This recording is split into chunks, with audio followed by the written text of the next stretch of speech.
ధన్యవాదాలు అధ్యక్ష.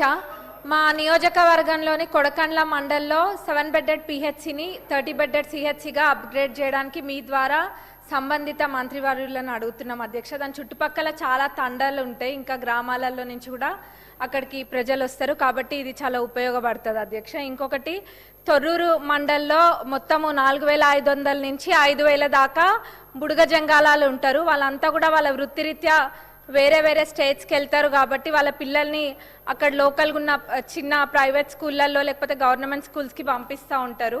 వాళ్ళందరికీ కూడా ఎస్సీ హాస్టల్ శాంక్షన్ అయితే వాళ్ళ పిల్లలకు కూడా భద్రంగా ఉంటుందని చెప్పి వాళ్ళందరూ ప్రపోజల్ పెట్టమని అడగడం జరిగింది అధ్యక్ష. మీ ద్వారా సంబంధిత మంత్రివర్యులని అడుగుతున్నాం. ఇంకొకటి, ఆర్ఎన్బి రోడ్స్కి సంబంధించి మా దగ్గర ప్రధానంగా 3 రోడ్స్ ఉన్నాయి అధ్యక్ష. ఒకటేమో తొర్రూరు టు హర్పిరాల ఒకటి ఉంది, ఇంకొకటి మురిపిరాల టు జఫర్గఢ్ ఏమో అదొక 20 కిలోమీటర్ల దాకా ఉంటుంది అధ్యక్ష. అది చాలా అత్యవసరము. ఇంకా మైలారం టు గుత్తూరు కూడా అదొక 13 కిలోమీటర్ల దాకా ఉంటుంది అధ్యక్ష. అది కూడా మీ ద్వారా సంబంధిత మంత్రివర్యులని అడుగుతున్నాం అధ్యక్ష.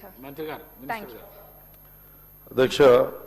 సహచర మంత్రి సోదరిమణి యశస్విని చెప్పినటువంటి ఈ 100 బెడ్ హాస్పిటల్స్ విషయం కానివ్వండి, స్కూల్స్ విషయం కానివ్వండి, ఆర్ఎన్బి శాఖలో ఉన్నటువంటి 3 రోడ్ల విషయం చెప్పారు అధ్యక్ష. నోట్ చేసుకుని కన్సర్న్ డిపార్ట్మెంట్స్ మంత్రులకు తెలియజేస్తాం అధ్యక్ష. Thank you. D Sudheer Reddy గారు. ధన్యవాదాలు అధ్యక్ష. నా సబ్జెక్టు రెవెన్యూ మంత్రి గారికి సంబంధించిన సబ్జెక్ట్ అధ్యక్ష. వారు లేరని చెప్పి నేను ఆందోళన పడ్డా, కానీ వారు వచ్చిండ్రు, వారికి కూడా ధన్యవాదాలు అధ్యక్ష. మరి ఈరోజు గత ప్రభుత్వ హయాంలో 118 జీవో మా ప్రాంతంలో నివసిస్తున్న అనేక కాలనీలకు 118 జీవో ఇచ్చింది అధ్యక్ష. ఈ 118 జీవో ఎందుకు ఇచ్చినట్టు అధ్యక్ష, 1986లో ఆ కాలనీలకు సంబంధించిన బిఎన్డి నగర్ కాలనీలకు సంబంధించిన లేఅవుట్లు అయినాయి.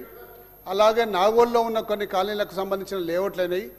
మరి మన్సూరాబాద్లో చంపాపట్ డివిజన్లలో వాళ్ళ కాలనీలలో లేఅవుట్లు అయినాయి. లేఅవుట్లు వేసినప్పుడు అప్పుడు హుడా మరి అప్రూవల్ ఇచ్చింది. అప్పట్లో హుడా అప్రూవల్ ఇచ్చిందంటే అది ఏ లిటికేషన్ లేని లేఅవుట్ అని చెప్పి ప్రజలకు ఒక ప్రగాఢమైన విశ్వాసం, ప్రగాఢమైన నమ్మకం అధ్యక్ష.